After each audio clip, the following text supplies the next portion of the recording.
এই যে পরিমণিকে জড়িয়ে ধরছে বিভিন্ন নায়ক, তারপর হচ্ছে পরিমণিও বেশ অন্তরঙ্গ বিভিন্ন নায়কের সাথে।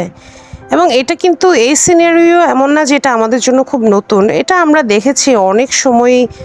এমনকি আমরা যদি বলি মোস্তফা সরোয়ার ফারুকী, তারপরে জাহিদ হাসান, অনেক বড়, বড় অভিনেতা, অভিনেত্রীদেরকেও আমরা দেখেছি যে তারা তাদের ফিমেল বা মেল কলিগকে কাঁধে হাত দিয়ে রাখেন বা জড়িয়ে ধরেন। সেখানে একটা সিনেমার প্রমোশনে একবার শরীফুল রাজ গিয়েছিল মিমের সাথে।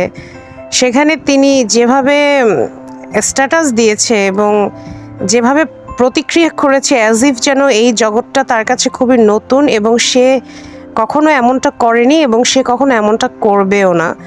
তো আজকে আমরা দেখতে পাচ্ছি যে পরিমণিকেই অনেকে জড়িয়ে ধরছে। তো পরিমণিকে এই যে নীরব জড়িয়ে ধরছে, জয় চৌধুরী জড়িয়ে ধরছে, তো এদেরও তো ওয়াইফ আছে, এদেরও তো বাচ্চা কাচ্চা আছে। তো এখন যদি এদের ওয়াইফরা কমপ্লেন করে যে কি ব্যাপার, তোমাকে কি আমি দায়িত্ব দিছি অন্য নায়িকাদেরকে এভাবে সেভ করা, বা তুমি কেন প্রফেশনের বাইরে গিয়ে বা সিনেমার এমন তো না যে সিনেমার প্রচারণা চালাচ্ছ বা এটা কোনো মুভির শুটিং, তুমি কেন পরিমণিকে জড়িয়ে ধরছো, তাও পরিমণির মতো এরকম একটা বিতর্কিত নায়িকাকে। বা এই যে অপু বিশ্বাসকে জয় চৌধুরী এভাবে জড়িয়ে ধরছে। আমি জয় চৌধুরীর ওয়াইফ নীর, সেই ভদ্রমহিলাকে আমি দেখেছি বুবলিকে নিয়ে খুবই কটাক্ষ করে একটা স্ট্যাটাস দিতে, এবং সে পরিমণির স্ট্যাটাসটা শেয়ারও করেছিল এবং সেখানে খুবই বিশ্রীভাবে আক্রমণ করেছিল বুবলিকে। তো নীর আপু, আপনার হাজবেন্ড যে এই যে জায়গায় জায়গায় গিয়ে বিভিন্ন নায়িকাদেরকে প্রোটোকল দিয়ে বেড়ায়, জড়িয়ে ধরে, তো তাদেরকে কি, তা দেখে আপনার খারাপ লাগে না?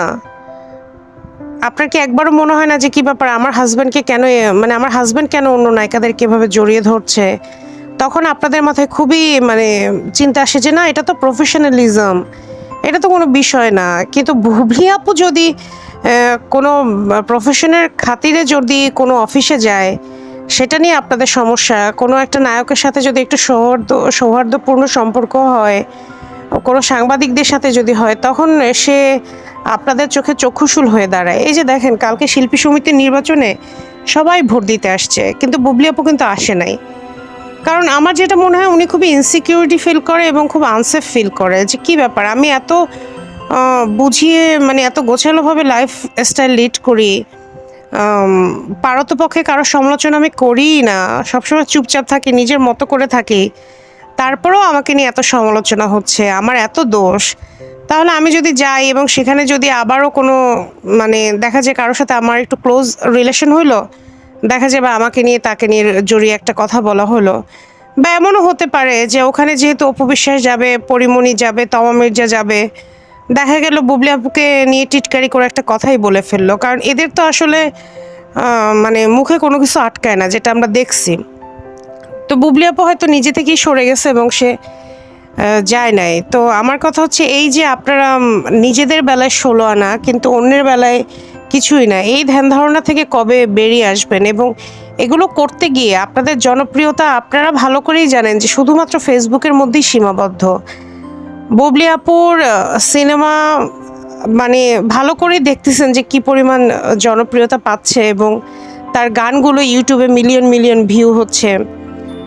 হ্যাঁ, হয়তো ব্লকবাস্টার হচ্ছে না তার সিনেমা, কারণ সে একা তো আর একটা সিনেমাকে টেনে নিয়ে কদ্দূর যেতে পারবে, এবং একটা সিনেমা হিট করার জন্য তো আরও আনুষঙ্গিক অনেক বিষয়ই থাকে। যেটা হয় যে শাকিব খানের সাথে বুবলি মুভি করলে সেখানে প্রযোজকরা দেখা যেত ২ কোটি ৫ কোটি টাকা ইনভেস্ট করতো, কিন্তু বুবলি আপু এখন অনুদানের ছবি বেশি করছে, সেখানে ৬০ লক্ষ থেকে ৮০ লক্ষ টাকা বাজেট থাকে এক একটা মুভির। অনেক সীমাবদ্ধতার পরেও বুবলি আপু যেভাবে এগিয়ে যাচ্ছে, এটা তো আসলে অনস্বীকার্য এবং এটা আমাদের সবাইকেই মানে এটা সুনাম করতেই হবে। তারপরেও কেন জানি সব কিছু মানে ওই ওই বলে না যে সব মাছই ময়লা খায়, পাঙ্গাস মাছের দোষ হয়। সেখানে বুবলি আপু কোনো ময়লা না খেয়েও, সবচেয়ে ফাইনেস্ট লাইফস্টাইল লিড করেও, সবচেয়ে ফাইনেস্ট বিহেভিয়ার প্লে করেও তিনি কেন জানি এই গুটি কয়েক মানুষের চোখের চক্ষুশূল হয়ে যাচ্ছে। এবং এগুলোর ফল আসলে আস্তে আস্তে ওনারাই পাবে। কারণ আস্তে আস্তে আমরা যেটা দেখতেছি ফেসবুকের বিভিন্ন জায়গায় কমেন্টে, যে অলরেডি কিন্তু অপু বিশ্বাস তার জনপ্রিয়তা দিন দিন তলানিতে নিয়ে যাচ্ছে, এবং সেখানে গেলে আমরা দেখতে পাই যে অপু বিশ্বাসের পক্ষে এখন আর তেমন কমেন্ট আসে না, বরং এরকম কমেন্টে ম্যাক্সিমাম থাকে যে একসময় ঠিকই অপু বিশ্বাসকে অনেক ভালো লাগতো, কিন্তু তার এইসব কথাবার্তার কারণে এখন তাকে আর ভালো লাগে না। আশা করি ভবিষ্যতে সবাই সচেতন হবে, আর তা না হলে জনগণই তাদেরকে এভাবে রিজেক্ট করবে।